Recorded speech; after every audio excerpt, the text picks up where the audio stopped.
Lecture du livre Heureux ceux qui d'Ellen G. White. La spiritualité de la loi. Quiconque regarde une femme pour la convoiter a déjà commis un adultère avec elle dans son cœur. L'occupation romaine en Palestine y avait amené des troupes dont les mœurs relâchées étaient un scandale permanent pour les Juifs, qui, considérant ces exemples avec horreur, leur opposaient leur propre moralité. À Capharnaüm, les officiers romains, escortés de leurs joyeuses compagnes, étalaient leur inconduite sur les promenades publiques et troublaient du bruit de leurs fêtes la tranquillité du lac, sillonné par leurs bateaux de plaisir. Le peuple espérait que Jésus censurerait sévèrement ces étrangers.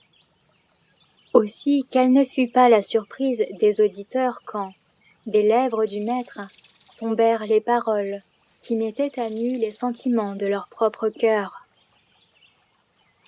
Quand une pensée mauvaise, si secrète soit-elle, est accueillie et entretenue, dit Jésus, c'est la preuve que le péché règne encore sur le cœur et que l'âme est encore esclave de l'iniquité. Celui qui prend plaisir aux scènes impures et aux regards de convoitise peut comprendre la véritable nature du mal qu'il cache dans le secret de son âme, en constatant la honte et les cuisants remords de celui qui est tombé dans le péché flagrant. La période de tentation qui précède un péché grave ne le crée pas.